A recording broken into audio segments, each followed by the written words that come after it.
I'm running out of intro comments, so here's the opener thing.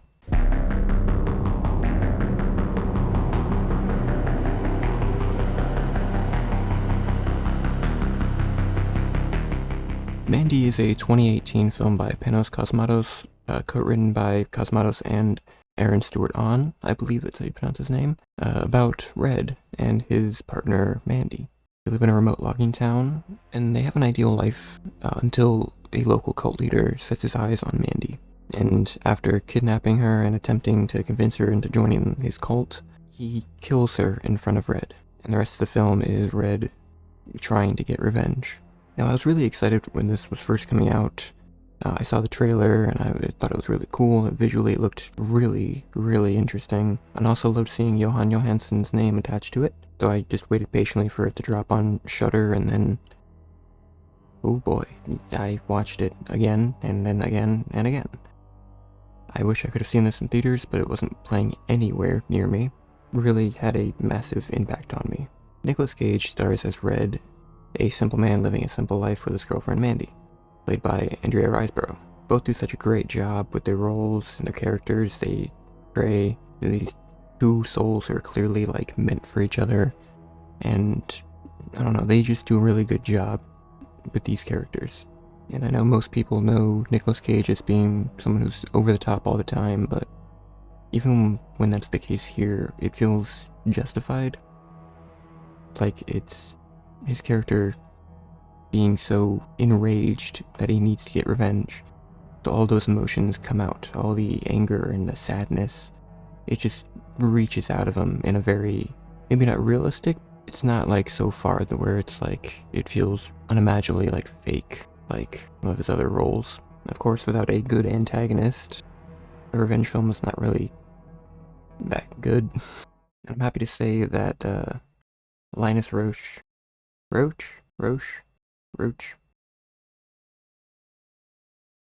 Yeah, his Jeremiah Sand is a fantastic antagonist. A cult leader that is almost just blatantly showing that he's in it just to get things and have control over people. He knows that he can get pretty much anything he wants, therefore setting his eyes on Mandy. But also because he's just able to control people using constant source of LSD, so keeping them hooked and keeping them wanting more, keeping him on that supply. That and he makes really terrible music. Now, one of the most noticeable things right off the bat is the visual style of the film, the cinematography. It is fucking beautiful. The vibrant colors and atmosphere really capture this otherworldly feeling, and it creates a really nice vibe. As the film goes on, it embraces it more and more, and it becomes one of the most visually interesting films I've ever seen. I could pause it anywhere, any frame, and put it up on my wall and be happy with it. Maybe not every frame, there are some fucked up frames in here that I don't want on my wall. But some kid is screaming outside.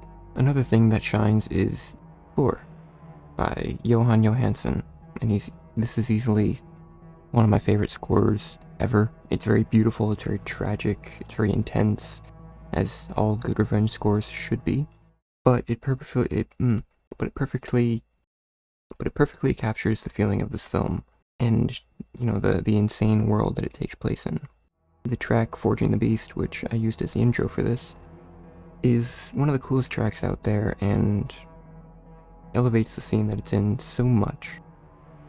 It's horribly tragic that he wasn't eligible for an Oscar because of the release situation of the film, where it went to theaters in some places and the next day dropped on Shudder, and for some reason that disqualified it from getting nominated for an Oscar, which is really stupid.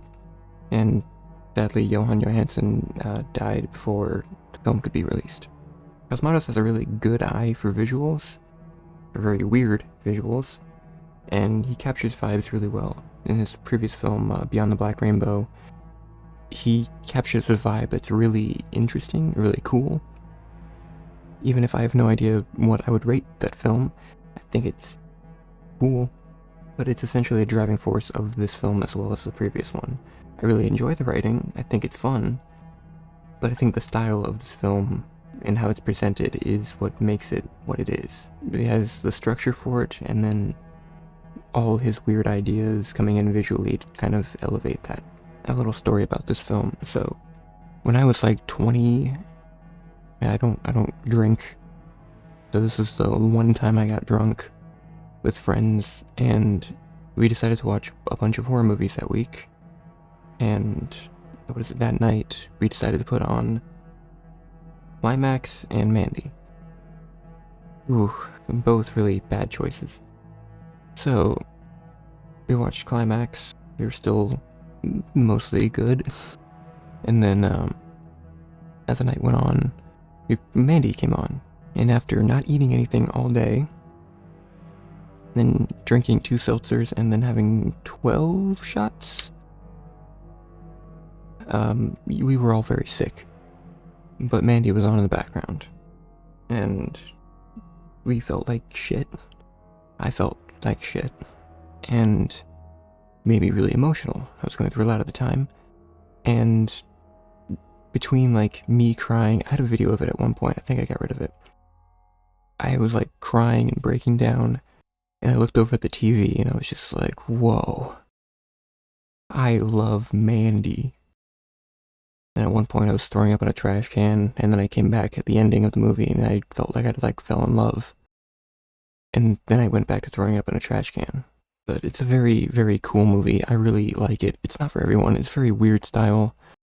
But if you like those like strange atmospheric movies that are primarily more interested in the visual style of the movie and capturing a feeling through that, then I think you might really enjoy it. It does have this really strange, otherworldly feeling that it leans into as it goes along, but it's really cool.